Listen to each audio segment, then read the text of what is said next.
Gary Green and Malcolm Mortimore, thank you very much for being here with me for this little interview that will be aired on YouTube on my channel. So, first of all, in November 2010 you played with Toni Fidanza and the Orchestra Contemporanea. It seems that you have reached a good feeling with Toni, and now again in Atri. What are your feelings about this concert? Very happy to be here again, working with Toni and the orchestra again.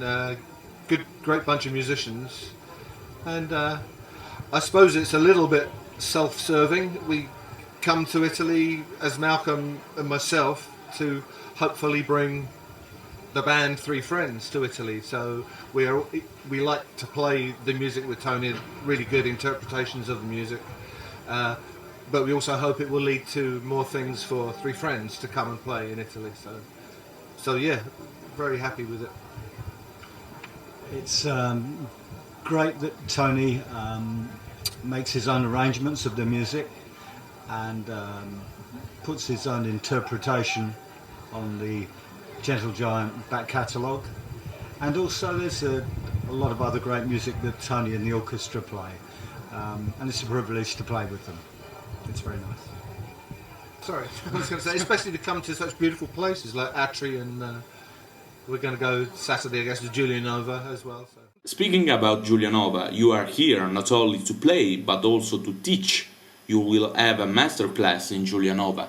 Yes, we do. And it's a little bit frightening, for me at least. I mean, Malcolm does do teaching. I haven't done any. Partly because I'm scared to, I guess, and partly because I don't know what I'm talking about, but it will be fine. I think what they seem to want to know is how do you play that music, and yes, I'm very able to tell them how to play it and what's important to listen to when you play this kind or any kind of music, but what are the key things that you must be aware of. Like being able to hear each other is a good start, but to be able to hear them so that you can play off them, because music is a group event. It's not just a solo thing. It's important that you play with other people to try and play as one unit, and that's a really big part of what Gentle Giant were, and that's, I think, an important point for me to get across to the class. So. Yes, since Gentle Giant broke up many years ago, it seems that musicians and composers and various people in colleges and one thing or another have written down the music and explained it in a very technical fashion. But when it was first recorded, there was very little written music. It was in the ear and learnt by heart. So the music that, for instance, we're playing tonight with the orchestra, they're all playing from music written down. Gentle Giant went out on the stage with all the music in their head, and that was the thing, and that's why the albums were recorded as well. So I think it should be interesting for whoever comes to the class, and I think there's going to be at least one man and a dog there. I'll be the dog. To hear that actually the process was not as technical from the written point of view as is the way today. It was very precise, but not written down and not always counted to the nth degree. It was, did it sound right? Did it work artistically? And there was lots of innovation, as you know if you know the music. So hopefully that will be an interesting view on the music. I don't call it a master class. I hate the idea of that. It seems very pompous, and I don't. But they got to call it something, haven't they? So, I think I regard it more as a session, an opportunity to talk. I think the best part of it is going to come about from them asking questions, because that's going to be the best point from which to. Why did you do it? Yeah. What on earth drove you to play this music? But I think they will get more out of it if the questions possibly come from them, because we can say things about the music, but it may not be really relevant to what I think. We'll have to see. It will have to, it will be interesting experience for me after I get over my nerves. Have a drink, son. That's what you need, a drink. Well, there's a beer over there, I think. Needing a bit, any down there. But why?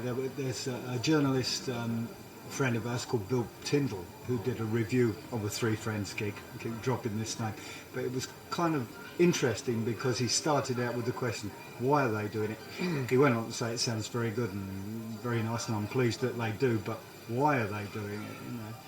The answer basically is it's really good fun to play if you're a musician. It's unusual compositions, interesting time signatures, and it grooves, and the music grooves.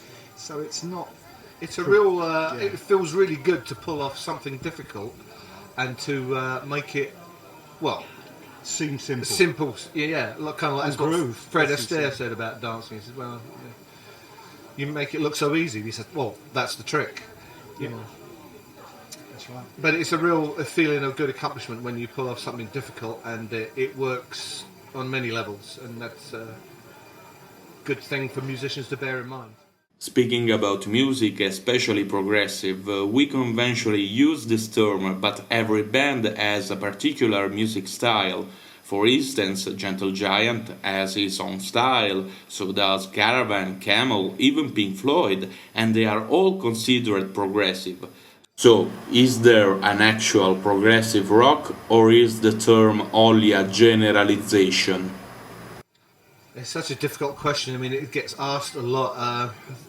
We hate labels. We never thought of ourselves in the first place as trying to be a progressive band. That term wasn't even around then. It was called, I don't know, art rock, wasn't it? No, maybe. it wasn't called anything. I mean, in 1970, it was just experimental, kind of. You used to go into a record shop and there would be the name of the band.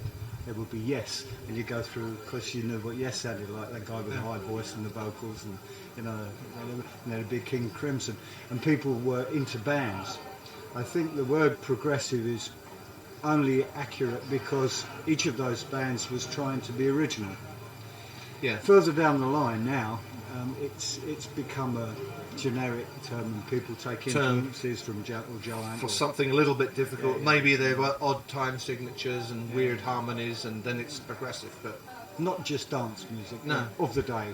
So but I mean, ideally, it's music that expands a little bit at the frontiers of music and is thoughtful. It makes artistic sense. It's not just 3 minutes of 7/4 and that's right. The ends. I mean, Led Zeppelin were the same. They were in the same kind of. They were kind of experimental when they started. Right, you could call them progressive. Yeah, you could, but people don't think of them as that because they went on to become these. Ultimate rock stars. And one thing or another, but they were. Everything. If you listen to that first album, there's really interesting things going on. But I mean that the label, it doesn't concern me. It's for other people to name a band what they think it is if they like, but it's not something that we particularly thought about trying to be a progressive band. It just, you call us what you want, it's your job, that's not ours. The problem is my job, and also I have a problem when I have to talk about the contemporary school. Even musicians related to this kind of movement don't want to use this term because they don't recognize it, even if journalists use the term progressive. Yeah, I totally agree. Like I said, it's not for us to say that we are progressive, it's for you guys out there who write the words, so it's your problem. So no, we're not. My understanding of the word, it means to keep trying to do new things, be creative and evolve. So that's right. Miles Davis was progressive. He reinvented himself. Yeah. It's come to mean a particular type of sound. Which is a shame because it detracts from the real meaning of progressive, which is to progress. So that's what it should be.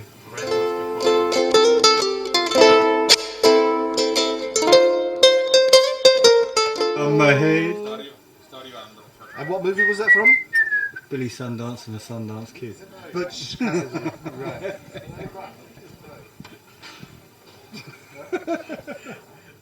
My cameraman asked to repeat the exhibition. We'll have to phone him again. That's it, yeah. Come back. One back. We are talking about the definition of progressive and what not. So we can say at this time, for instance, that Jethro Tull is more folk-oriented, then another group is more bluesy, or others are more jazzy. So it's better to avoid the generalizations and use other terms. Yeah. Why do we have to have the labels, though, in the first place? For what reason? People like to talk about music. Don't they? Is it? I mean, it used to be so you could sort them out in the record shop. It would be this style of music and that style, but is that relevant anymore? I don't know. And also we were speaking about Zappa before the interview and how you can put his music in the rock shelf only. No, not really. I don't think so. I mean, Frank wrote very many varied pieces and all over the map, you know, orchestral and rock and jazz. I mean, he's got his own. He's Frank Zappa. That's his label. He's Frank Zappa, and we kind of hope that Gentle Giant is its own label. It's unique, you know, and that's enough of a description. There was what I loved about Frank Zappa. There was a lot of humour in his music as well. Yeah, in the music and not just the lyric terms. Yeah. And in Giant too. And exactly, yeah. Yeah. And one thing I haven't heard yet, probably because I just haven't heard enough contemporary progressive bands, is I haven't heard a lot of humour. Yeah, it's all very serious. Yeah. It's Gentle Giant made fun of itself musically. Often, you know, there were funny things that would happen in the music. We thought, but yeah, that's absolutely right. It's so serious now. Jethro Tull was very good at that as well. Yeah, they took fun. Didn't take themselves too seriously. I think that's important. You need a sense of where you are. You know what. For sure. Yeah. Gentlemen, thank you very much for the interview. I really appreciate it, and Thank you.